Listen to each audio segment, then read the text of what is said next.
cats? This is Doug again, welcoming you to Lesson 1, Segment 4. In the previous segment, we did some texturing goodness, and the one before that, we got into some geometry goodness, and then the one before that, we got into some, whatchamacallit, interface controls goodness. Now, we move into 3D stuff. Like I said earlier, you should have gotten on the drive, you should have downloaded a 3D model and a 2D texture. So now we're going to import a 3D model. We want to click import. Now I saved my stuff under my documents. So let me just go there and head there, 3ds Max, go to export, and we're going to import this thing. It's called the Thunderhawk. Just going to import all. There's no need for that.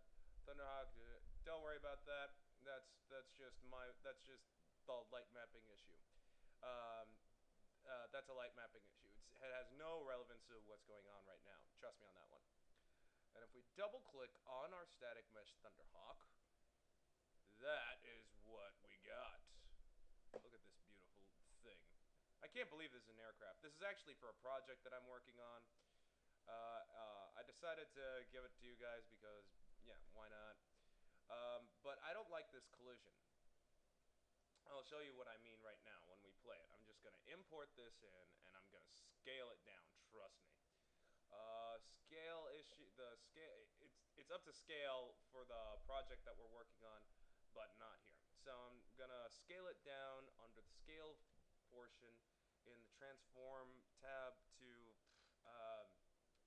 0.25, 0.25, 0.25. And wow, it's still too big. Okay, fine. 0.15, 0.15, 0.15. There we go. That's much better. So let's bring this up. Let's bring this over. Hit end. And let's play.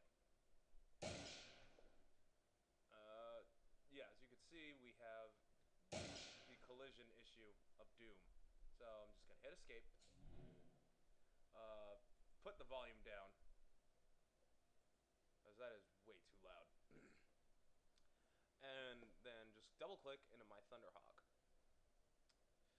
I'm a big 40K fan. Don't hold me against it. Okay, so first what we're going to do is we're going to do something with its collision. So on its collision tab, when we open this, we want to auto convex collision. I'm fine with these defaults. It's just gonna try to do its best to collision, give it the best collision, and that's still not good enough. So when we scroll down, you'll see collision complexity under static mesh settings. You want to click on default, use complex collision as simple. Oh, Doug, what happened to the collision box? Don't worry, it's still there. Just gonna save, close out of this, play, and now, yeah, there we go. That's the stuff. Look at that, bam, bam, bam. It's hitting where it's supposed to be. It's like the collision detection is ridiculously good, like near point to point. Doug, I don't like that checkerboard texture. Can we give it some of the materials we made earlier? Yeah, we can. Under material, like, you have one of two options. You could just click and drag in here, or you could just click and drag in there. I really don't mind. So however way you want it is however way you want it. But one thing's for certain. I don't like how that Thunderhawk is looking at me. It's just pointing at me, laughing, calling me a jerk. Let's blow it up.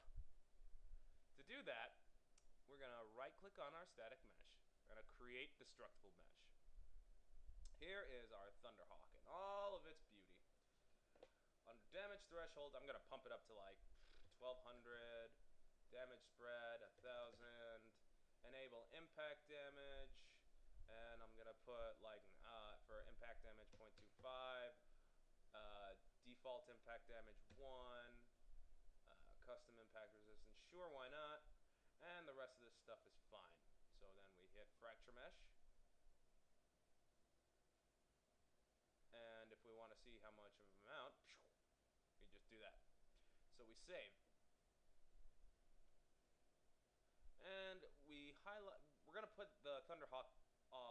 the destructible Thunderhawk right there. But how? But I don't want to like. Wait. But Doug, I don't want to just like do all that nonsensical scaling again. Is there a better way we could do that? Yes, there is. We right-click on the Thunderhawk. We replace selected actor with Thunderhawk destructible mesh. Bam. But now we're not done yet. See, there's a couple things we need to do. First, we have to set simulate physics. Enabling gravity, yes. Simulation generates, sure. Collision presets, we have to say it's a physics actor instead of a destructible. Cast shadow, fine, fine, fine. Everything else is cool and dandy here. Fracture mesh override, enable hard sleeping. I think there's one thing I'm missing. I'm just gonna type in awake. We want to uncheck start awake. So how I got there was I just typed in awake, and there. So I think that should do it. So let's play. Yeah, there we go. I'm gonna make a couple of copies on this. I'm gonna hold down the Alt key. I'm gonna click, drag on this axis, and then I'm just gonna make another copy. Now, how copying works when you hold down Alt, you have to continuously press it if you're going to make a different copy. So, like, let's say for intents and purposes, for instance, I'm going to make a new copy here. Just going to hold down Alt, click, drag it out. But I'm still holding Alt. But if I try to click, drag it out again, it's not going to work. So, yeah. Now I'm just going to build. I'm not going to build. I don't care about the lighting. Whenever you're making changes like this, yes, it's important to build. And I'm going to stress the importance of that on our next class session. But for now, it's not important. So I'm just going to play.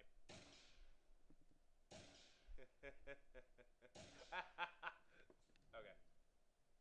I'm done. So let's get rid of that, and that. Hwah! You know what? Why not? Yeah, that doesn't get old. Okay, that does it for this segment.